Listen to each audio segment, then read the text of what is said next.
Jadi saya harus sekeluar dari SMA, bapak saya tidak bisa membiayai saya untuk saya kuliah. Jadi kamu harus keluar, kamu harus cari pekerjaan atau kamu sekolah yang tidak memerlukan biaya. Gaji saya hanya 5.700 pada waktu itu. 5.000 itu untuk kos, 700 itu untuk saya simpan untuk beli, ya katakanlah perlengkapan harian. Gitu kan. Jadi kan sudah sangat mapan, tidak ada tabungan. Paksa saya harus cari pekerjaan lain di samping pekerjaan pokok saya. Di tahun 68 di Magelang itu ya, Pak? Di Magelang satu tahun. Ya. Kemudian 3 tahun saya ada di Sukabumi. Waktu itu Akademi Kepolisian ada di Sukabumi. Dan karena di intelijen itu ada teori dasarnya.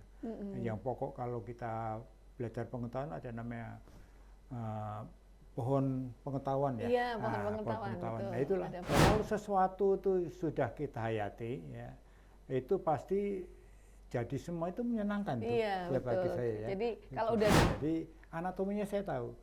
Jadi saya mesti masuk sini, saya diperintahkan oleh Kapolri waktu itu, kamu masuk ke Jogja, nah, kamu tenangkan situasi ini. Dan waktu itu situasinya masih, ya maaf itu kalau saya dikit masalah-masalah gerakan radikal. Selamat datang di podcast UTDI. Assalamualaikum warahmatullahi wabarakatuh. Ketemu lagi kita di acara podcast UTDI bersama saya, Misiska, dan kali ini kita kedatangan tamu tidak kalah istimewa juga, tamu yang kita sebenarnya juga bisa menggali banyak informasi dan juga menggali banyak inspirasi dari beliau. Beliau adalah Bapak Irjen Polisi Purnawirawan Yohanes Wahyu Saronto, ya, dengan title Doktorandus ya Pak ya, dan di belakang MSI, Master of Science ya Pak ya. Oke, selamat datang di UTDI Bapak. Selamat siang. Assalamualaikum warahmatullahi wabarakatuh kepada semua penonton podcast UTDI. Juga semoga Bapak tidak kapok main ke UTDI. Ini sudah kali keberapa Pak datang ke UTDI? Kali ketiga ya. Semoga akan juga diikuti oleh kunjungan-kunjungan berikutnya ya Pak ya. Karena kami memang sangat membutuhkan bimbingan dan juga inspirasi dari banyak orang yang kemudian bisa dibuat pembelajaran bagi teman-teman mahasiswa yang ada di sini. Ya, Bapak lebih senang dipanggil dengan Bapak Wahyu atau Bapak Saronto? Wahyu. Bapak Wahyu, ya Bapak Wahyu. Bapak dulu ketika pertama kali pendidikan di kepolisian itu masuknya susah nggak Pak? Menurut saya kalau dengan persiapan yang cukup ya, rasanya tidak susah ya. Tidak susah ya Pak ya? Karena itu semua terbuka ya. Terbuka, jadi kita bisa mempersiapkan dengan secara dini ya, sehingga pada saatnya itu kita bisa melaksanakan ujian-ujian dengan baik. Iya, oke. Jadi apakah sejak kecil itu Pak cita-cita pengen menjadi seorang polisi? Dulu kayak membanggakan sekali ya Pak ya, kalau ada anak-anak ditanya cita-citanya apa? Ada yang bilang tentara, polisi, apa Bapak sudah punya cita-cita itu Pak? Tidak. Oh tidak ya? Jadi muncul keinginan ingin menjadi polisi? Karena keadaan saja ya. Oh, karena keadaan, jadi saya harus sekeluar dari SMA, bapak saya tidak bisa membiayai saya untuk saya kuliah. Jadi kamu harus keluar, kamu harus cari pekerjaan atau kamu sekolah yang tidak memerlukan biaya. Nah, salah satunya saya terpilih adalah di Akademi Kepolisian ini. Iya. Bapak asli mana Pak? Daerah mana Pak? Saya asli Jogja. Oh asli Jogja.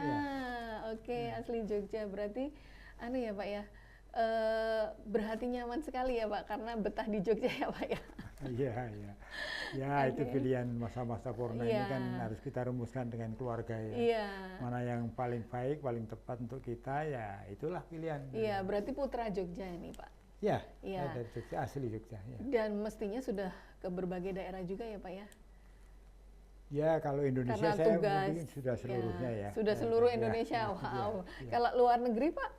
Ya, saya sudah juga ya. Mungkin dari saya pernah sekolah di Amerika, saya pernah sekolah di Inggris, saya pernah sekolah di Belanda, hebat sekali.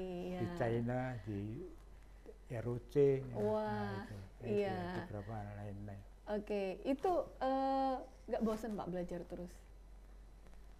Ya, ada tingkat kebosanan ada ya, Iya. tapi kalau itu memang sekolah yang sesuai dengan profesi yang saya emban, rasanya itu sebagai alat pendukung saya Iya. lebih produktif ya. Oh ya, Gitu, jadi gitu.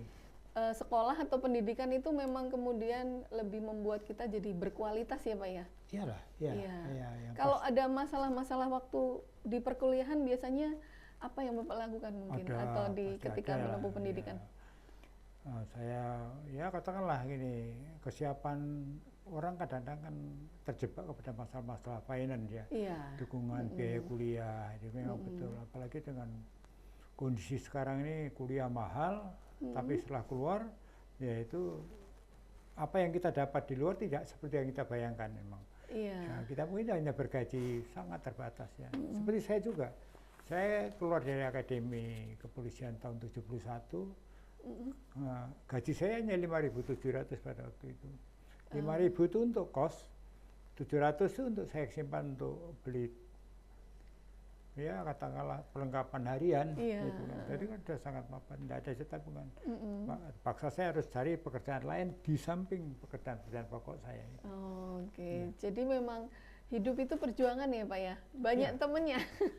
Jadi jangan mudah menyerah kalau sudah nemu satu kesulitan gitu ya Pak ya? Ya, Karena sangat benar itu. Sangat iya, benar. Bapak sendiri Ya, juga ya. itu. Kayaknya anu ya Pak ya, kalau menurut Bapak dari jenjang pendidikan yang Bapak sudah tempuh, itu yang menurut Bapak berkesan sekali buat Bapak itu yang pas pendidikan apa dan di mana Pak? Ya di Akademi Kepolisian ya, di tahun 68 Di Magelang gitu ya, Pak? di Magelang Iya. satu tahun, ya. Kemudian 3 tahun saya ada di Sukabumi. Waktu itu Akademi Kepolisian ada di Sukabumi. Nah, saya di sana. Nah, 4 tahun saya mengalami pendidikan itu memang itu sangat berkesan dengan saya karena bukan ya mungkin ilmu pengetahuan teknologinya mungkin bisa, tapi juga yang pasti adalah membangun moral ya, Oh, moral ya. kita itu ya. Integritasnya ya Pak? Ya, integritas, termasuk integritasnya itu ya. Ini kayaknya seru juga kalau minta Bapak menceritakan buku yang Bapak tulis waktu itu. Ada, Oh, ya. iya, Ya substansi ya. iya substansinya. Jadi- Kenapa jadi- Bapak kemudian ingin menulis Pak? Karena profesi saya itu. Oh, Nah, saya profesi saya di kepolisian, saya direkrut di bidang, kan di kepolisian ini ada berapa divisi gitu? Iya. bidang-bidang ya, ada bagian-bagian atau divisi atau apa. Ada yang namanya reserse, ada intelijen, ada sabara, ada lalu lintas, ada bimas, Iya. ada pendukung yang logistik, Iya. personil dan selanjutnya. Itu saya kebetulan direkrut pertama di reserse, kemudian ditarik, saya direkrut ke bidang intelijen itu pada tahun 73-an, 72. Itu yang saya direkrut pertama kali. Itu zamannya Pak Beni Murdani waktu itu Oh, saya iya. dengan beliau dengan Pak Soekartono. Itu. Kalau bidang intelijen itu kok kayak agen-agen rahasia gitu ya? Iya. James Bond gitu, yang 007 gitu, benar nggak sih Pak? Ada sebagian benar, Ada sebagian benar, juga seperti dibesar-besarkan. Iya. Tapi kalau di intelijen ini sebetulnya kan salah satu profesi aja di bidang di profesi kepolisian itu. Iya. Nah, di sana sebetulnya muaranya itu sebetulnya di intelijen itu adalah berbentuk perkiraan keadaan satu, kemudian anatomi Kayak masalah. mengantisipasi gitu ya Pak ya? Ya, di dalamnya ada mengantisipasi. Ya, kemudian juga masalah kalau orang dokter namanya diagnose. Iya. Nah, kita namanya anatomi, Iya. anatomi permasalahan. Setiap Iya. kejadian pasti ada anatominya. Oh ya. Dan pasti ada Runtutannya, perkembangannya ya. kronologinya gitu Ya, ya. kronologinya ya. Oke. Kembali ke yang buku tadi Pak. Ya. Kenapa Bapak menuliskan buku itu Pak? Yaitu buku Kalau- profesi saya. Iya. Ya, itu buku profesi saya. Oleh karena itu serinya seri intelijen. Jadi saya nulis tentang intelijen karena di intelijen itu ada teori dasarnya. Yang pokok kalau kita belajar pengetahuan ada namanya pohon pengetahuan ya. Iya, pohon Nah, pengetahuan. Betul. Nah, itulah Ada pohon pengetahuan. Pohon pengetahuan di situ ada pohon pengetahuan intelijen itu adalah manajemen. Nah, di situ intelijen itu salah satu bagian daripada itu saja ya. Dan itu perlu didalami karena banyak hal yang bisa didalami di situ untuk bisa kita, ya katakanlah kita berikan pada orang lain yang kebetulan tidak memahami itu loh. Iya. Jadi berkat buku itu mungkin Bapak bisa membuka wawasan kami ya tentang intelijen itu apa, karena biasanya itu kami takut kalau belajar intelijen tuh kayak belajar rahasia negara yang harus dilindungi, tidak boleh ditanyakan gitu. Iya, sebenarnya tadi saya sampaikan ada teori dasarnya ya.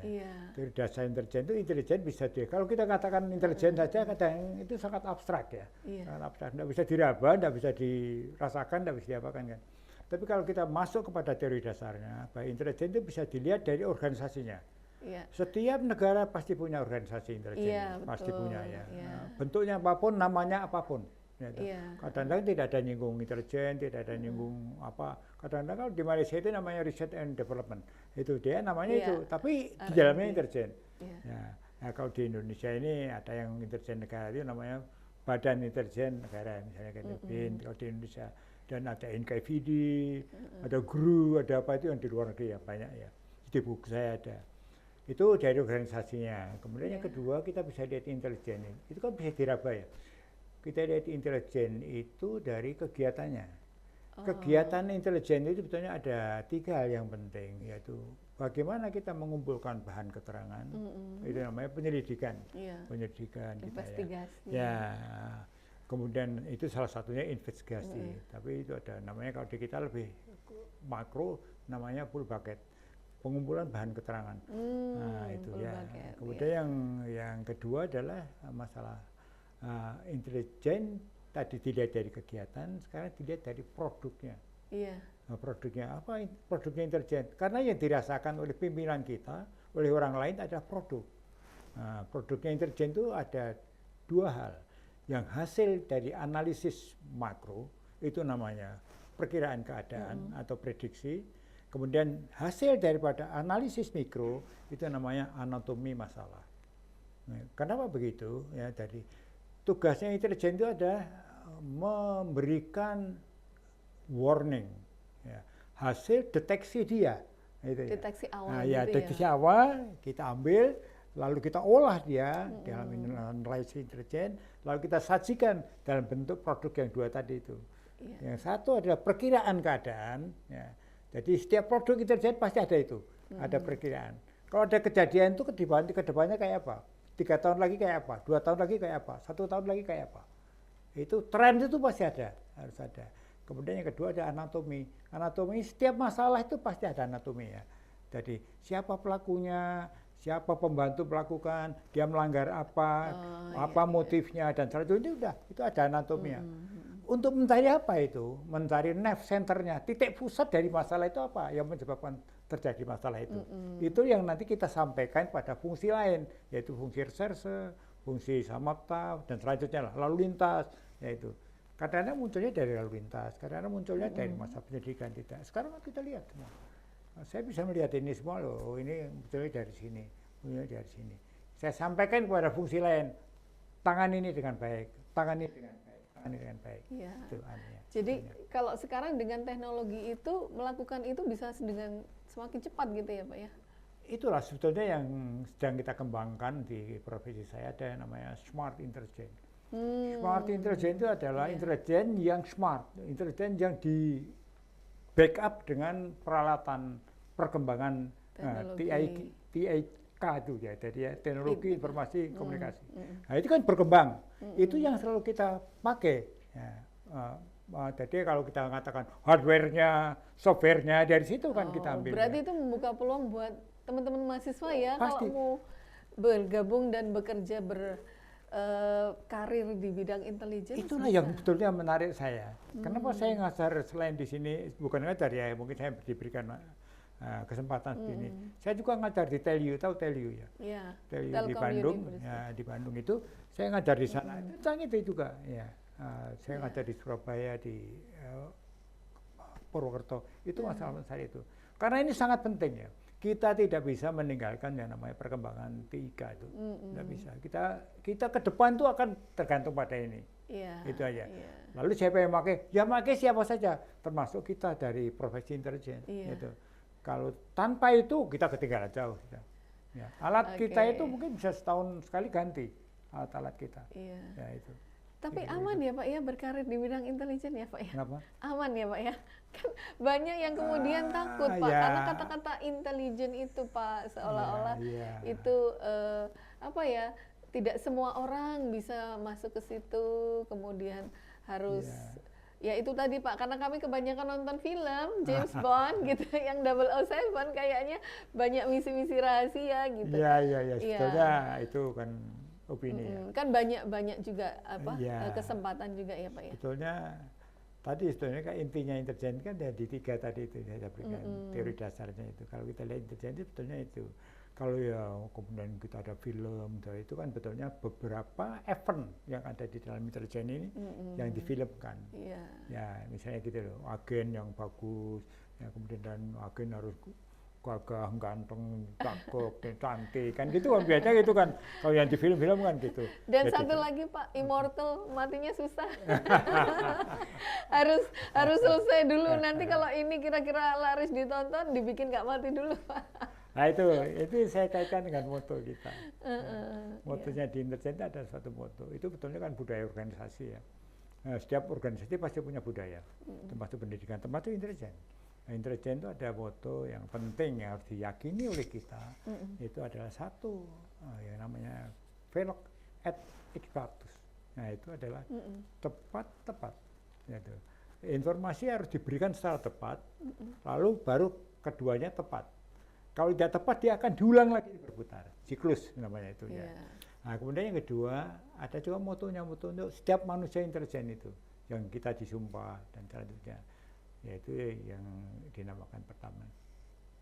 Kalau kita berhasil, jangan coba-coba kita menunggu pujian, karena kita silent, gitu. Kita clandestine, ya itu. Tidak ada, kita tidak pernah terbuka kita. Hasil kita tidak pernah terbuka. Hasil kita hanya untuk user. Untuk pimpinan kita saja kan gitu ya. Kemudian yang kedua, selain bahwa kita tadi kalau kata berhasil puji, kalau kita gagal pasti dicaci maki ini. Gitu. Semua orang caci maki kita kan. Ada peledakan di situ, intelijen goblok, ini selalu gitu, selalu begitu. Gimana itu, sih kok nggak tahu? Perhatikan gitu aja ya. tanya, kan gitu. Kemudian yang ketiga, kalau kita hilang, tidak ada yang akan mencari kita, tidak ada. Hilang ya kita hilang saja. Walaupun ini sebetulnya untuk penyemangat. Kita akan cari anggota kita yang hilang. Dan saya berkali-kali mencari anggota saya yang hilang. Ya biasa di tempat konflik ada yang gitu. Saya cari. Nah, yang terakhir ini adalah yang mungkin orang sedikit takut. Kalau kita mati, tidak ada yang mengakui kita. Tidak ada. Kita organisasi tidak akan mengakui. Nah, ini anggota sampean kan enggak? Dia akan gitu. Gitu. Nah, ada 4 hal itu. Itu motonya di buku saya tulis. Iya. 4 itu ya. Iya. Itu kira-kira ya. Iya, bagus sekali ya Pak ya. Jadi kalau kita berhasil, ya tidak usah menunggu pujian usah, gitu ya. ya. Tapi kalau gagal ya siap dicaci maki. Siap dicaci maki aja lah. Kalau hilang nggak usah dicariin. Cari. Kalau satu lagi apa tadi? Kalau mati, tidak nggak ada diakui. yang mengakui. Oke gitu. Ya. Ya. Nah ini gini Pak, di UTDI itu kami punya tagline Pak, digital, global, dan integrity. Berharap bahwa mahasiswanya sudah dibekali dengan kemampuan untuk bisa menjadi ahli IT dalam bidang digital. Mereka juga punya integritas yang tinggi gitu ya Pak untuk bersaing di dunia global. Nah berbicara dengan masalah kedisiplinan Pak, katanya anak-anak sekarang itu sudah mulai luntur ini kedisiplinannya. Nah kalau menurut Bapak yang pernah belajar di sekolah pendidikan kepolisian dan militer, mungkin kan di sana digembleng sekali ya Pak masalah kedisiplinan itu. Ya tidak semuanya begitu ya. Nah, masalah disiplin itu kan itu betulnya kan bisa disiplin kalau budaya organisasinya di mana dia bekerja itu ada. Nah, kalau dia tidak ada ya bagaimana bisa disiplin? Wong tidak ada aturannya di dalamnya kan. Pasti dia harus ada. Jadi harus oleh karena budaya organisasi ini juga ini harus selalu hati-hati. Dia fleksibel tapi konsisten pada vision, pada sasaran yang mau dicapai. Kan bergerak terus nih budaya organisasi ini ya, berkembang. Gitu. Nah, tapi berkembangnya itu arahnya kepada vision, pada apa yang mau kita tuju organisasi dibentuk. Kayak misalnya intelijen dibentuknya untuk apa sih? Nah, untuk nyampe ke sana. Nah, itu harusnya di budayanya sini yang fleksibel betulnya dengan perkembangan isu-isu global dan segala macam kan itu bergeraknya ke sana. Itu sebetulnya yang kita pegang. Kalau dikatakan bahwa anak sekarang katanya generasi Z misalnya itu adalah tidak disiplin. Saya belum sepaham itu saya. Karena sebenarnya dia bisa disiplin anak generasi Z itu. Kan kita masing-masing kita ada 4 generasi sekarang bermain. Ya 4 generasi yang bermain itu ya. Nah, saya itu generasi yang paling atas ya. saya kan baby boomer lah saya itu ya. Ya saya gitu ya. Saya kembali ke baby lagi ya. Iya. Saya udah 77 ya tadi ya. Ini saya udah di atas itu.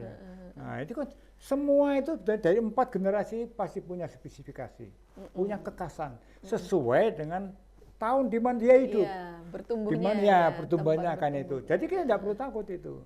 Nah, memang yang paling mengikat itu ada zaman saya itu memang zamannya orang harus disiplin. Harus disiplin, harus berani, harus tegas, harus ini. Karena kita dihadapkan pada ancaman yang jelas, ya nampak. Sekarang ancamannya kan tidak nampak. Ancamannya kan sangat-sangat abstrak toh. IT itu kan sangat abstrak ya. Nah, itu yang di generasi Z tadi itu di sini. Tapi juga ada kelebihan di sini generasi Z itu. Pasti ya. Nah, dia katakanlah tepat adaptasi pada perkembangan antara misalnya gitu ya. Nah, soal masa disiplin saya pikir itu ya tinggal bagaimana dia tempat dia kerja, lingkungan aja itu aja. Kalau itu ada values yang ada di situ yang mestinya mengatur ikut bertumbuh. Ya itu pasti tumbuh pasti bagus kan. Lalu ada juga seorang leader. Itu karena organisasi kemasyarakatan profesi pasti ada masalah leader yang itu akan memberikan integritas, kemudian juga dia akan memberikan katakanlah kalau kemampuan membangun followernya, kemudian juga konsisten ke depan untuk bisa mencapai tujuan itu kan saya pikir itu. Yang jelas itu ada misi ya Pak ya. Misi untuk meraih visi. Jadi sasaran yang ingin dicapai itu ada dan kemudian nanti punya strategi untuk menjalankannya gitu ya Pak ya. Oke. Pak, kalau Bapak selama berkarir ini di bidang intelijen ini banyak sukanya apa banyak dukanya Pak? Atau bisa kemudian yang paling membuat Bapak merasa bersyukur untuk ada di bidang itu bagian mananya sih Pak? Sebetulnya gini ya, kalau itu antara suka dan duka itu sangat relatif, sangat relatif. Kemudian itu kaitannya dengan bagaimana kita menganalisis risiko. Setiap pekerjaan pasti punya risiko, apapun juga. Nah, kita berani tidak masuk ke dalam yang risiko tadi itu. Ya. Sebagai pemimpin kita harus berani ke risiko itu, harus berani. Kalau kita tidak berani masuk kepada risiko tadi, ya bahwa kita akan terima risiko. Ya bagaimana kita mau main di dalam, kita tidak berani. Gitu. Tapi kalau kita punya keberanian, kita masuk saja. Resikonya kita hitung, kan itu. Kita analysis risk kan ada, risk analysis itu kan ada. Gitu. Itu aja kita gunakan itu. Tapi soal masalah banyak ini, saya susah ya menilai bahwa ini adalah susah dan senang. Kalau sesuatu itu sudah kita hayati, ya itu pasti. Jadi semua itu menyenangkan tuh, bagi saya ya. Jadi kalau udah ada passion di situ ya Pak ya, mau pengorbanan kayak apa dijalani dengan senang hati gitu ya, intinya kan happy. Itu. Oke, membangun itu yang susah. Nah ini gini Pak, ada pertanyaan ini dari Mbak Cynthia, kayaknya leader dan lingkungan apakah sangat berpengaruh terhadap kepribadian seseorang? Ya, tentunya ya. Tentunya ya, karena kalau kita katakan suatu organisasi kemasyarakatan, bisnis, sosial, budaya yang punya leader ya, itu leader itu betul-betul terstruktur aja, terstruktur ada leader kan gitu, jadi pimpin. Tapi kalau ombyoan nggak ada pemimpinnya, tapi akan muncul dari situ, pasti akan muncul. Saya yakin ya. Entah itu karena dipaksa pemaksaan. Bisa kan dipaksa karena kondisi, dia harus ada yang ngambil keputusan, dia muncul dengan dirinya. Itu leader. Seperti kita juga di akademi juga dididik seperti itu. Nah, beruntungnya kita ini karena ya katakanlah kalau di akademi itu ada wadah-wadah untuk mengembangkan leadership itu ada mengembangkan gitu. Anda tahu di sini mungkin juga ada DEMA, ada apa namanya persatuan mahasiswa apa itu kan ini betulnya kan tempat latihan betulnya. Nah, yang penting di sini adalah itu tempat latihan itu. Tempat latihan ini harus dipakai secara positif untuk membangun leadership. Gitu ya. Nah, tanpa itu nggak ada tempat latihan. Saya lulus tahun 71 dengan umur 22 tahun saya. Saya udah jadi komandan distrik dulu. Komandan distrik, wah hebat ya. Kan itu 22 tahun ya. Saya udah memimpin hampir 100 orang di situ di polisi. Kan gitu. Jadi, nah itu kan saya tidak punya, katakanlah tidak punya leadership yang baik, bagaimana saya memimpin itu? Iya, betul. Saya bagaimana memimpin beberapa hal yang harus saya kelola dengan baik. Iya. Bersambung begini. Itu kan susah. Iya. Itu harus dilatih oleh karena prinsipnya. Jadi kuliah tidak hanya secara akademik, tetapi juga membentuk leadership dengan bergabung di organisasi-organisasi yang ada di tempat kuliah. Harus mampu memanfaatkan itu. Nah, setiap kita apa saja sebetulnya. Di kemasyarakatan juga ada mahasiswa, ada seni, ada budaya, ada semuanya sebetulnya. Tinggal kita mencari. Lalu itu yang sebetulnya kalau di kita, saya orang berketuhanan ya. Jadi Tuhan itu selalu memberikan pada saya, pada kita semua talenta. Talenta, ya itu talenta pada setiap orang. Nah, itu yang menunjukkan keadilan Tuhan. Hanya kadang-kadang kita tidak tahu. Tidak menyadari. Kita apa? Tidak menyadari, tidak tahu. Talenta kita itu apa? Lalu ikut grup yukan toh. Sebelah saya buat warung kopi, saya buat warung kopi. Dan berkompetisi bisa salah itu, bisa kalah kan gitu kan karena kita tidak siap. Jadi kita harus yakin dulu, kita itu talenta kita itu apa. Dan saya yakin semua talenta itu baik yang diberikan Tuhan.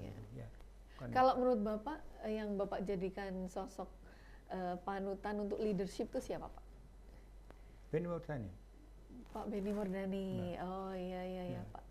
Benny Murdani dulu Panglima TNI ya Pak ya? Ya Panglima TNI, Pak Faiz. Apa yang bisa diambil dari beliau Pak? Supaya mungkin mahasiswa-mahasiswa sekarang belum terlalu tahu Pak. Nanti biar searching ya. Bapak Benny Murdani, LB Murdani ya Pak ya? Oke. Mungkin karena apa Pak Bapak menganggap beliau itu sosok yang punya kepemimpinan yang bagus? Yang pertama dia itu bernyali. Oh bernyali. Dia punya nyali. Satu itu. Yang kedua dia mempunyai networking yang luas sekali. Oh kata kuncinya networking ya. Networking itu membangun jejaring. Nah, itulah saya kenapa ya mendorong saya buat buku pembangunan jaringan itu. Karena itu yang penting betulnya. Nah, jadi itu profesi saya ya. Nah, sebagai orang intelijen saya harus punya. Jadi bernyali itu apakah juga diartikan berani mengambil resiko tadi ya Pak? Ya, di dalam ketika membuat keputusan nanti ada resiko dia berani mengambil responsibility. Antara lain itu. Karena namanya berani itu kan komponennya kan banyak. Gitu. Salah satunya adalah berani ngambil risiko. Oke. Ya, terima kasih Pak. Minum dulu aja Pak.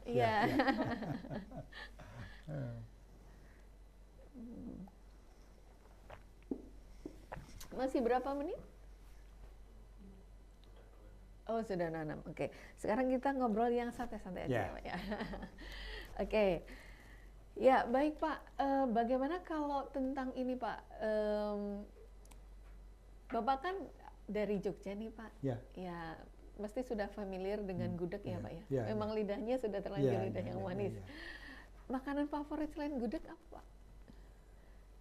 Di sini nih istri saya kan orang Manado. Iya. Karena istri saya orang Manado, jadi makanan Manado lah favorit saya. Manado. Saya suka tuturuga. Misalnya gitu ya, suka tuturuga, suka ikan pedis itu, ikan tuna goreng, saya itu saya ikut jadi itu, ya itu karena kebiasaan ya. Nah, jadi dia menyajikan itu, dia kan mumet dia makan gudeg. Terus, ya itulah Pak, kenapa saya tanya Pak, karena saya pernah di sini ada acara untuk sarapan saya carikan gudeg Pak, karena yang sering siap pagi-pagi, nggak taunya kata mahasiswanya, Miss jangan itu perut kami sakit tidak cocok gitu ya.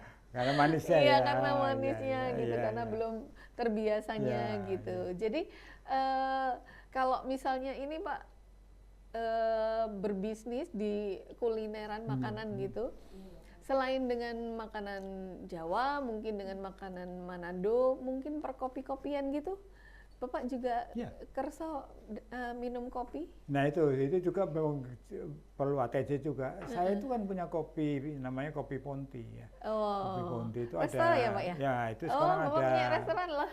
5 Nanti kita restoran makan di kopi sana. Ponti itu ya, mungkin ada yang di Ublik sana. Oh, Ya, Obelix, di ya. Ublik Hill, ada di Sea View, ada di Ublik Village. Di sekitar sini ada Pak? Di sini ya, di Racian. Oh, Racian. Iya, Oh, Racian. iya, iya, Racian. Itu ada di Sambisari, Oke, itu ada. Sambisari. Itu kan ya. Kopi antara Ponti Racian?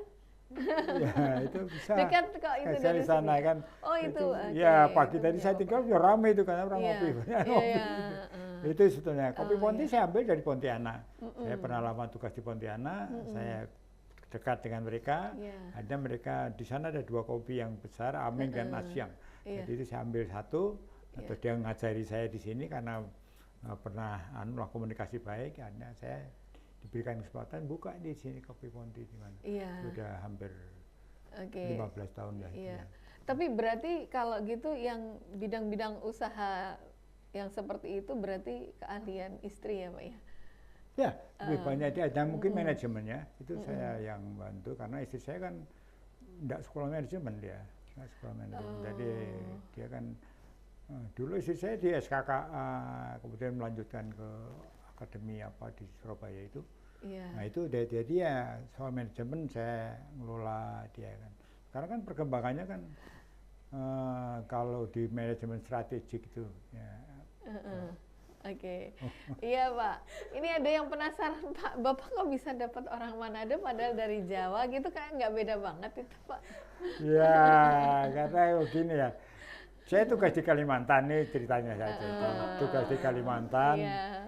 itu ya mertua saya itu dulu ada usaha yang namanya Brensel.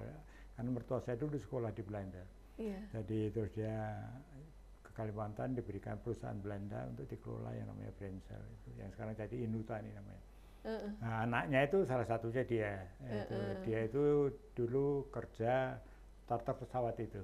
Dia nyarter pesawat ini untuk terus untuk ngangkut dari Banjarmasin ke Pangkalan Bun dan selanjutnya lah. Di situ. Saya punya pos, kalau di intelijen itu biasanya punya pos-pos itu. Iya. Nah, saya punya pos di kantor pos. Nah, pos di kantor pos ya. Punya bos di kantor Ya, pos. ya. Dan saya tidak, karena saya tugas saya di intelijen, saya tidak pernah pakai dinas. Saya selalu pakai, antara lain pakai kantor pos. Ya, seragam menyamar, kantor pos. menyamar. Ya, hanya kenal sama istri saya itu karena di kantornya dia saya datangi. Iya.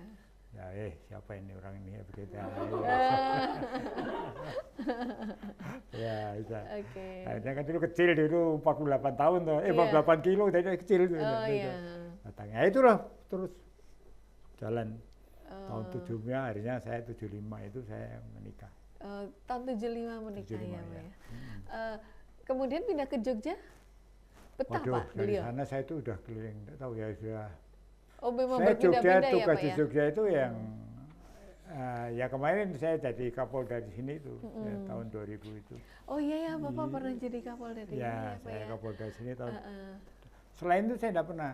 Saya tugas di Surabaya, di Semarang, di Bandung, Jakarta.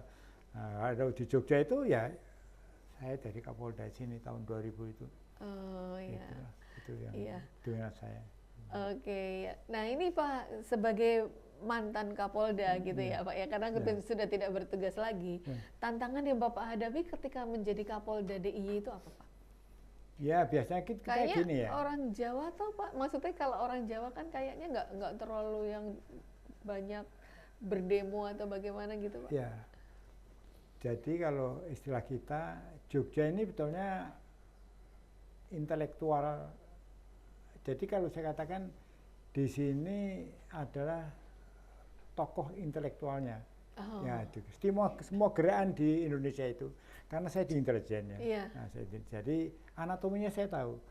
Jadi saya mesti masuk sini, saya diperintahkan oleh Kapolri waktu itu, kamu masuk ke Jogja, kamu tenangkan situasi ini, dan waktu itu situasinya masih, ya maaf itu kalau saya dikit masalah-masalah gerakan radikal. Waktu itu di Jogja itu baru dibangun gerakan radikal. Oh, Ya, iya iya iya. arahnya iya. ke Terorisme. intoleransi dan terorisme. Oh, Nah, itu iya, ya, oke. jadi gerak di sini saya harus bisa akhirnya saya masuk sini selama hampir 2 tahun saya bisa redam itu. Nah, saya kembali ditarik ke Jakarta untuk memimpin di intelijen itu.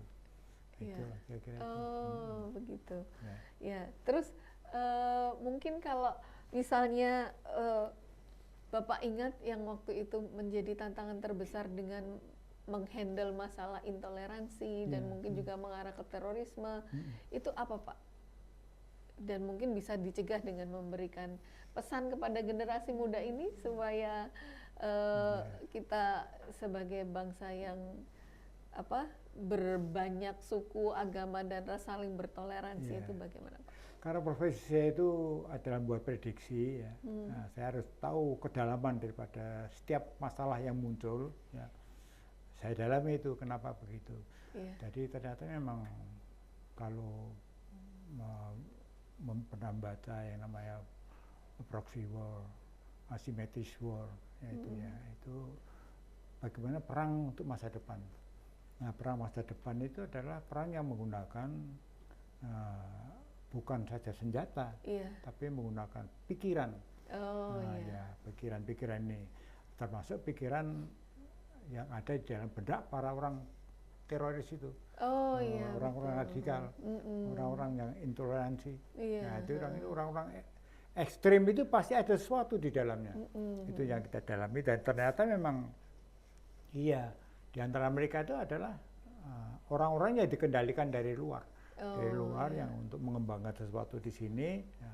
Nah, misalnya katakanlah kalau setiap ada penerimaan mahasiswa biasanya ada suatu kelompok yang datang lalu dia mencoba katakanlah mengumpulkan orang-orang yang ekstrim tadi itu dikumpulkan, dididik, dilatih dan selanjutnya. Ya, Iya.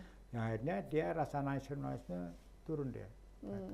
Dengan cara apa awalnya di cara ini? Caranya dengan jelekan pemerintah aja. Pertama kali itu aja. Oh, pemerintah itu korup, pemerintah ini pemimpin ini korup, ini dan selanjutnya lah. Tidak patut kita percaya. Ini loh pemimpin yang bagus ya. Ditonjolkan pemimpin dia yang juga alirannya sama dengan dia. Ini masa rekrutmen saja lah. Iya. Ya. Jadi kita sendiri anak muda harus waspada. Iya. Pada yang Dan hati-hati dirinya. dalam Ya, harus bergaul ya, hati-hati dalam memilih sikap, teman. ya. Iya. Memilih teman itu ya. Itu penting untuk kita ya. Ya, itu. Oke, ini ngomong-ngomong kalau boleh tahu Pak, putra putrinya berapa? Iya. Ada yang mau kok? Anak saya itu 4 Pak. 4. 4. Yang pertama itu namanya Nona. Sekarang jadi notaris di Patuk. Di Patuk sana. Suaminya dokter bedah digesti konsultan. Itu namanya Yuda Handaya. Itu dia praktek di sini sekarang sedang di Amerika untuk berdalami apa istilahnya tidak tahu, sama istrinya sama anaknya yang juga dokter. Itu anak saya yang pertama. Berarti sudah ada cucu dari Cucu saya ya dokter udah. Iya, cucu, iya yang tadi dokter itu. Ya, cucu, ini dua-duanya iya. dokter betulnya. Satunya belum lulus, tapi bentar lagi lulus. Bentar lagi lulus. Ya, kuliah. Kemudian yang kedua itu Putri Merika, Putri atau Uti ini suaminya notaris juga. Notaris juga. Dia ini orang kehutanan. Dia pernah kerja saya punya kebun di Kalimantan sana, dia pernah kerja di situ. Tapi mungkin dia lebih berat pada anak-anaknya. Iya. Nah, ada anaknya cucu saya yang dari dia itu sekarang di Akademi Kepolisian di Semarang. Oh, berarti ada yang nanti. Betul, ganti ada lah. Iya. Itu sama yang lah dengan kakek gitu ya. Yang nomor 3 ini Gigi, itu dulu di Australia dia ngajar di sana. Dia di kuliah di Monash dulu ngajar di sana terus. Waktu saya sakit dia pulang karena dia anak laki-laki, dia yang jaga saya ya, jadi jaga saya. Kemudian dia mungkin kalau anak muda tahu itu di mana di Dembangan itu ada resto apa Pak? Resto bahasa Indonesianya adalah tepung menari. Oh, tepung menari. Ada apa namanya kalau bahasa Inggrisnya yang khas tuh. Dulu namanya bumbu pawon. Oh iya. Nah, bumbu pawon sekarang untuk anak saya itu sama jemari refleksi. Wah, ya ta. Jadi satu rumah itu. Sampai jemari juga ya, Pak ya? Nah, saya punya 28 konter jemari. Wow. Indonesia itu. Wah, Yang di Indonesia di Jogja ini ada. Mungkin ada voucher gratis nanti Pak. Ya, silakan aja. Ya, di sini ada tuh dekat-dekat sini juga ada banyak Pak di sini. Yang terakhir ini Aryo Wicaksono ini dia pilot sebetulnya, dia pilot. Yeah. Nah, anaknya 2 sekarang. Yeah. Istrinya tuh sekarang buka restoran di belakang restoran saya di Sambisari. Bulan Kopi Ponti itu belakangnya. Oh iya. Itu ada saya pernah ke sana. ada nasi tepok, Iya. nasi Banyuwangi. Nah, itu dia anak saya. Itu. Jadi ini dia anak saya 4. Sekarang Tuhan berikan saya kebahagiaan bahwa mereka berkumpul di Jogja walaupun untuk ketemu juga susah. Iya. Ya, mereka kerja ya, ke sana kemari. Tapi sudah setidaknya satu area gitu Ya, ya. satu area. Jadi ya Iya. tiap Sabtu atau Minggu kumpul lah itu ya. Oke, untuk ini Pak, pesan-pesan kepada generasi muda sekarang ini yang katanya generasi apa? Z. Nah, si Z. Generasi Z supaya bersemangat untuk juga ikut menjaga NKRI supaya tetap utuh ya Pak ya, sampai nanti yang kita capai itu Indonesia Emas tahun 45, semoga bisa tercapai. Itu gimana Pak? Iya. Pesannya? Begini ya, sebetulnya kan Anda semua yang sekolah di sini kan sudah punya pilihan tuh.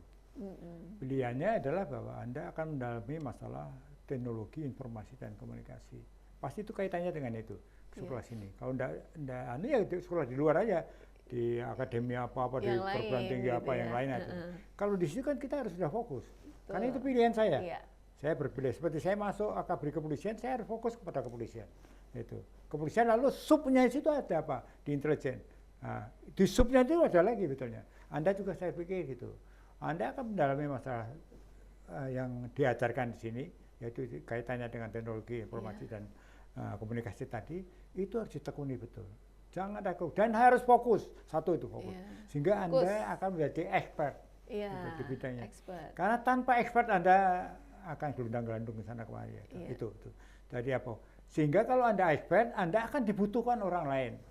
Negara sekarang sangat butuhkan Anda semua. Masalah digital ini, cyber. Gitu. Kita sering baca tuh, gitu. Saya juga baca. Oleh karena tim saya di sini, saya punya 10 tim di sini. Nah, 10 tim, satu tim itu isinya antara 3 dan 4. Itu dia menguasai masalah ini. Jadi saya kerja, saya sudah tidak mampu tuh masalah ini. Belajar soal hardware-nya juga, masalah untuk perbaikannya, untuk masalah software-nya juga. Ya kan sudah tidak ngerti. Enggak tahu, kadang saya diajak omong juga enggak dong saya. Saya sampaikan sama Pak Direktur tadi gitu ya. Jadi Anda harus tekuni ini betul. Jangan kalau sudah dipegang jangan lepas lagi itu. Jadilah betul, ahli ya, gitu itu. ya. Terus dalami. Referensi cukup banyak, cukup di sini. Karena apa bisa dibuka semua di internet, ya kan semua itu. Ya, tentang masa depan, tentang apa itu bisa semua enggak ada yang tertutup sekarang. Risikonya orang yang bekerja dalam keadaan terbuka ini. Anda kompetisi. Kan itu. Anda akan berkompetisi nanti. Kalau Anda belajar manajemen strategik, ada namanya Blue Ocean Strategic. Yaitu Blue Ocean Strategic ada 2 ya, Red Ocean Strategic dan Blue Ocean Strategic. Yang Red Ocean Strategic itu yang lama, kita berkompetisi, ya, cukup berkompetisi sama finance dan segala macam. Kalau yang Blue Ocean itu adalah apa? Disandarkan pada inovasi dan kreativitas. Ada pada Anda, ada pada adik-adik semua, kan itu. Jadi adik-adik semua yang harus mendalami inovasi dan kreativitas itu. Tanpa ini Anda akan tergeser. Gitu ya. Ayo kita tarung. Saya beritahu cara tarungnya. Anda harus berinovasi dan kreativitas. Jangan terpaku pada apa yang ada sekarang. Itu selalu berkembang ke depan. Dan cepat ya. Iya, ke depan itu sudah tidak mungkin berhenti. Kita teknologi digital sama cyber. Berarti mereka sudah tepat ya. Itu. Tergantung mereka kan. Pendidikan. Mereka sudah memilih kan. Anda sudah memilih itu masalahnya itu. Kecuali kalau Anda masih baru mau datang ya saya mau jadi apa tukang ternak, apa tukang apa, silakan aja ya. Di sini udah malas, saya akan bergulat dengan barang ini. Sudah, Anda fokus ke sana. Jadi Anda akan kuncinya jadi. adalah fokus ya, kemudian jadilah ahli, belajar lebih dalam lagi, lebih dalam lagi sampai ahli. Tidak ada habisnya itu. Tidak ada habisnya. Kan perkembangan ke depan itu tidak ada putusnya itu. Ya sekarang hari ini belajar di UTDI, siapa tahu nanti 5 tahun lagi belajar di luar negeri. Di luar negeri loh, kenapa tidak? Loh, saya juga tidak bayangkan saya belajar di luar, tidak bayangkan. Tidak punya duit, mau sekolah di universitas saja nggak punya duit. Bapak saya kan pensiunan tentara, tidak punya duit ya. Itu. Jadi artinya saya dilepas sama bapak saya. Anak saya 8 orang harus kuliah. Saya biayai mereka tuh. Akhirnya setelah saya lulus. Itu antara lain tuh. Nah, tapi saya bisa sekolah di beberapa negara. Itu. Itu karena apa ya? Karena perjuangan aja itu. Ya, perjuangan dan semangat berjuang. Tuh. Dan yang sekarang mau jadi erosi kita semua, bukan Anda saja, terutama kita yang tua ini adalah bahwa kita itu sekarang terkikis yang namanya jiwa rela berkorban. Itu yang sekarang. Oleh karena kemarin orang-orang pejabat-pejabat disekolahkan di Magelang, itu adalah antara lain untuk itu penanaman nilai perjuangan. Intinya rela berkorban. Patriotisme gitu ya. Ya, itu dalam skop besarnya patriotisme. Ya, kecilnya ada. Mau enggak saya kalau dapat ini saya mengeluarkan duit saya untuk kepentingan dia organisasi. Kan itu ya di sana. Rela misalnya berkorban. Ya itu silakan mau enggak ya. Anda nanti kerja, tapi Andanya maunya berpikirnya untuk wah saya dapat berapa dari sini. Nah, itu enggak ada rela berkorban. Apa yang Anda dapat? Ada pepatah katakan gini. Rezeki yang datang pada kita sebagian adalah milik orang lain. Itu ya satu. Kalau kita bisa membahagiakan orang lain, saat itu juga kita bahagia karena melihat dia orang bahagia. Kan itu ya. Itu prinsip-prinsip hidup namanya. Nah, Anda tergantung Anda. Sekarang itu. Itu saya melihara ibu itu melihara karyawannya 700 orang, 700 orang karyawan kita itu. 700 orang. 700 orang dia ngelola.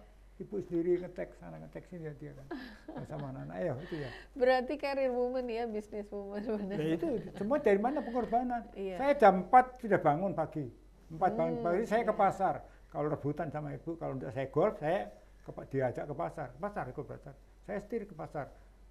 Keranggan ke Patok kemana itu belanja. Kalau tidak Semarang itu ya. Untuk persiapan itu. Besar kan. Dia mikir. Malam dia masih mikir sampai jam 12 masih mikir ya. Mikir apa besok yang kita akan belanjakan ini. Loh. Betul. Ada berhenti. Jadi tidak ada yang mudah, semua memang harus diperjuangkan. Gitu. Dan banyak temannya. Karena itulah hidup ya Pak ya. Itulah hidup. Kalau Anda mau cepat kaya ya korup. Waduh, tapi saya bilang sama ibu itu pada saat mau saya nikah sama dia itu, saya janjikan, saya dipesan sama orang tua saya, jangan sekali-kali kamu korupsi. Satu, itu duit rakyat. Satu, itu dua. Kedua pada istri saya tanyakan, kalau kamu punya talenta, ya kembangkan talenta itu, total akan saya backup. Gitu. Saya gitu. Di luar saya kerja sebagai polisi, saya ada kesempatan saya bantu pasti, termasuk manajemennya itu. Jadi sekarang apa yang saya perjuangkan, jadi kan. Jadi bukan hal yang terus kayak Abu Nawas saya. Simsalabim bukan gitu perjuangan ya. Itu. Tadi itu perjuangan aja. Hasilnya ada. Terima kasih banyak Bapak Wahyu untuk sharing ilmunya, berharga sekali nih buat kita semua ya. Semoga memompa semangat kita untuk tetap gigih berjuang dengan medan perang kita masing-masing. Dan semoga nanti kita tetap mendapatkan hasil yang maksimal dan juga selalu berpikir positif ya, karena siapa tahu di balik perjuangan kita itu ada hadiah-hadiah yang kita tuh nggak nyangka ya. Jadi UTDI berhasil menjembatani ya antara kebutuhan teknologi juga kebutuhan tantangan di masa depan dan adik-adik ini semoga bisa memanfaatkan itu menjadi peluang buat mereka ya Pak ya untuk berprestasi lebih tinggi lagi. Wah, hari ini kita senang sekali ya teman-teman dapat kunjungan dari Bapak Wahyu. Oke, kita tutup dulu acara podcast kali ini. Sampai bertemu lagi di acara podcast selanjutnya. Wassalamualaikum warahmatullahi wabarakatuh. UTDI keren, Pak. Keren. UTDI keren. Selamat dan sukses. Ya, terima kasih.